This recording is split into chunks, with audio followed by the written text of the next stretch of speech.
This weekend, Moto from around the world, lots went down. MX of Nations, Motogp, World Supercross news. So make sure you stay tuned and let's get this video to 1,000 likes and also hit that subscribe button. So first off, the MX of Nations was here and it was arguably potentially the best motocross of nations of all time. Yeah, we had USA coming in strong. We had Spain coming in strong. Germany, they struggled just a little bit. Roxon, we all love you. We know you're going to be back for more. Australia was really the heavy hitter here, and Kyle Webster doesn't get enough credit. That dude is what enabled the Hunter brothers to be able to cross the finish line first. And here's a small just reaction of their interaction.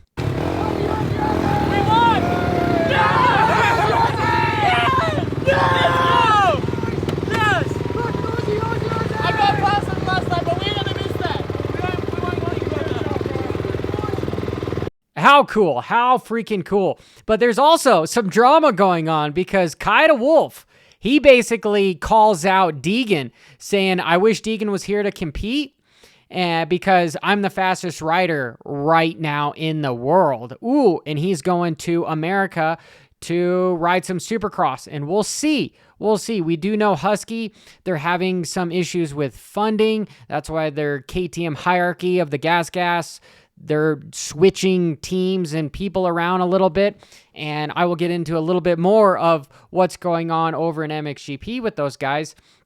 However, I would like to see that battle between Deegan and Kyle Wolf on a moto track and then on a Supercross track. I think it would be a 1-1, right? Some people might think Deegan would win both. Personally, I think Deegan would win the Supercross, not the motocross.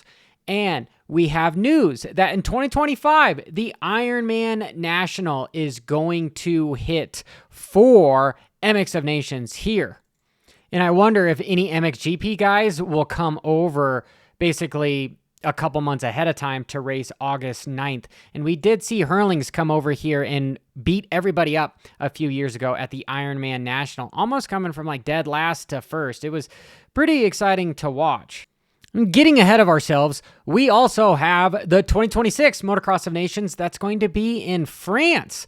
And I guess they were there in 2020, 2023, and now 2026. 3 times in 6 years. Sounds a bit ridiculous. Like there's other places that we could potentially have. Again, that's why it'd be cool to see MX of Nations every 2 years or 4 years. Just make it a little bit more exciting with the scarcity principle. And this is way intense with Hurricane Milton being a Category 5, and it is coming across incredibly fast. Get out, but that window is closing. Because it's got some severe winds, and the reason why I'm bringing this on today's Moto news for this week is because it's going right through Daytona Beach. And yeah, it'll probably end up being a 1 by the time it gets over here, but there is some massive devastation that could happen that could affect that facility and make it hard for Supercross to come to the iconic Daytona Motorsports. So if everyone in the moto community that's being affected by this, we actually have some pretty cool guys over at Club MX that are lending their RV hookups for guys that need to get out, and that's freaking awesome. So make sure you show some love to Club MX because it's all about family and community, even from around the world. Wow, and he's saying high risk only 4% of the time, but 80% of the damages, and that could be heading straight for Daytona. Scary, scary, scary stuff.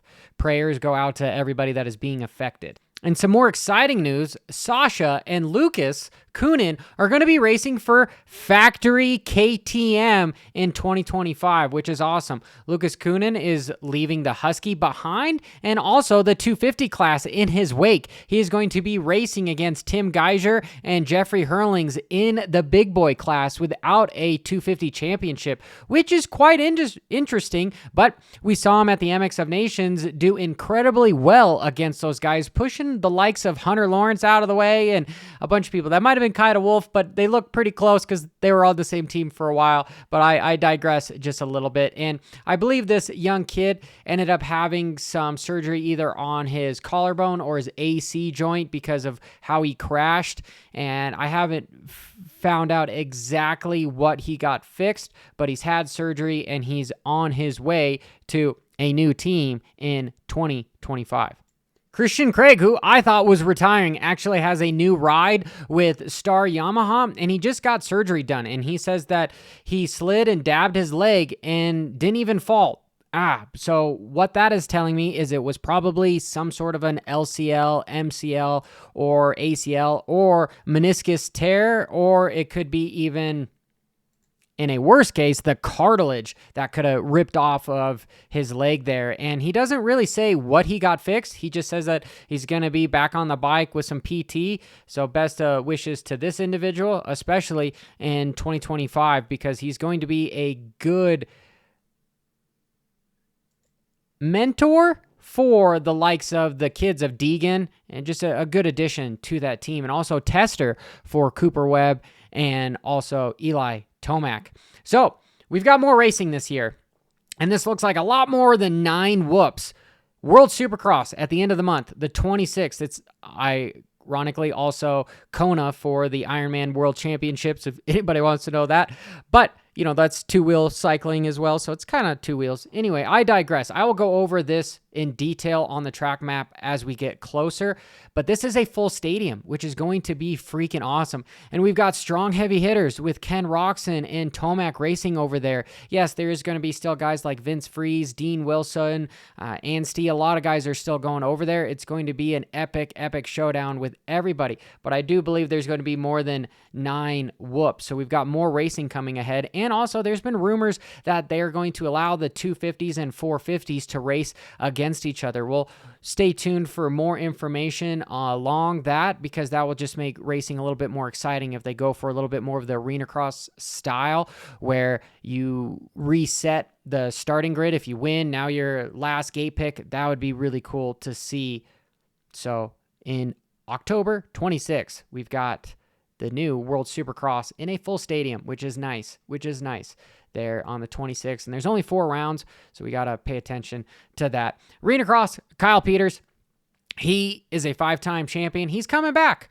And I believe that Vince Freeze is going to race him, so that would be interesting if Vince ends up winning the championship. And I kind of wonder why Moto Concepts is not having him race Supercross next year, but the rumor is that he is full-blown racing Arena Cross, and that's kind of what we saw with Moto Concepts. Mike Alessi go down there to race Arena Cross, so you're still making a paycheck, but at the same time, the most pristine stage is Supercross. And we've got some new dirt bikes at hand, and this one is what I showed last week, but Ricky Carmichael went over to the UK to help present it, and this bike is something that he helped develop, hence why it has his name on it with the RC edition.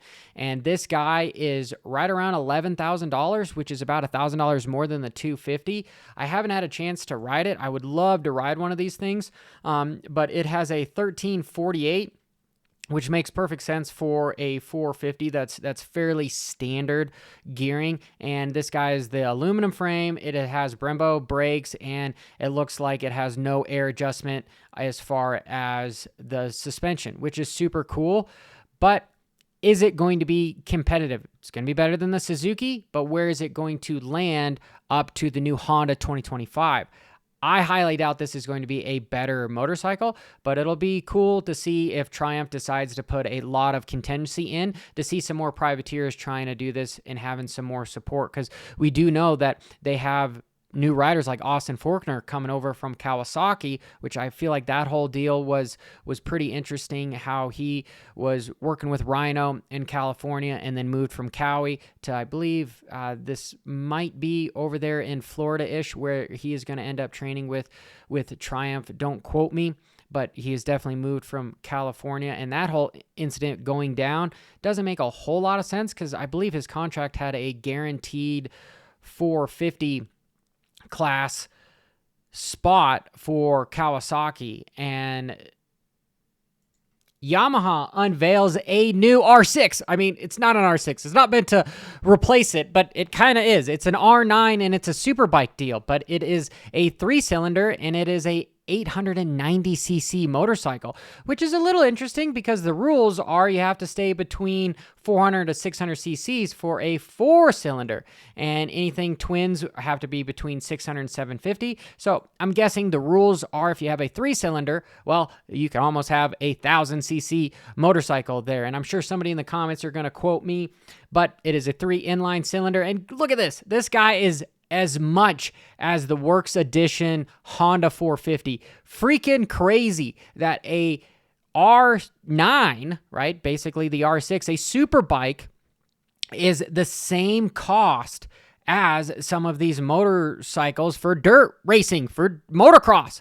And we're trying to be over here saying that our sport isn't becoming an elitist sport. This is interesting because I'm sure Yamaha is probably going to lose a little bit of money on these suckers, but they're probably going to make it up potentially with sales of parts and accessories, kind of a thing. I don't know how they've worked it into their budget, but this seems incredibly low compared to the likes of their 450, which is around the same cost, which is astronomically mind-boggling.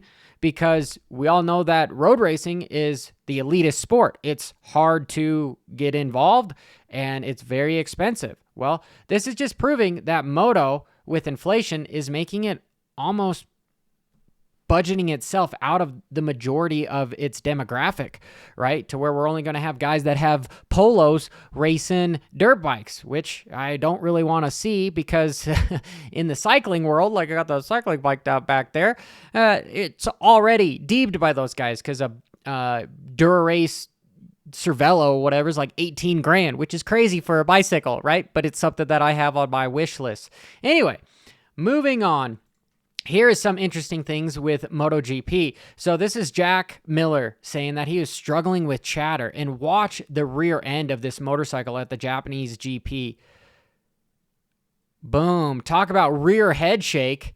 Crazy. And you're going around a corner at 110. Ooh, ooh, ooh, ooh. So these KTMs are struggling over in the MotoGP section. And Marc Marquez lost his pole position by this mistake by entering into the green line at the Japanese GP, which is crazy. This is like that F1 coming down hard on you as far as rules. Look at that.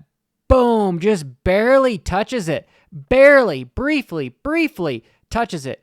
Yet we have arguably a little bit more relaxed rules over here in America when it comes to motocross and supercross, which is unfortunate. I've been more for kind of knocking down on some harsher rules for some guys, but you know, then you have the whole ideology. I won't even say ideology, but interesting that happened at the Super Motocross Championships with the 50 class, where there was a lot of heavy talk about Carter Gray jumping the finish line triple and being disqualified for that. But there's harsher rules somewhat for the amateurs than there are for the professionals, which I'd like to see the turning of the tide there. And if we're interested about who won, well, Bagnaia on Ducati, and then my man Martin also on a Ducati, and then Marquez also on a Ducati. So these guys are pretty much owning over there, and we have a with Josh Herrin ended up being the AMA Moto America champion here in the United States on Ducati. And last but not least, okay, I highlighted this yesterday in my video, but this is just a much better look at Prado. Look at this gnarly rut, and as he jumps out, he's going to land in some braking bumps and acceleration bumps and wheelie over, and then being able to double out where most guys weren't doing that. We had Jet Lawrence where he would double and then double into the corner there, which was pretty spectacular. Well, this has been your week in moto. We went over team switching, new guys going up to MXGP, new motorcycles with the R9 and the Triumph, along with the new series of MX of Nations picking a new spot. This has been your week in Moto, so make sure you hit that subscribe button. We'll be here next week.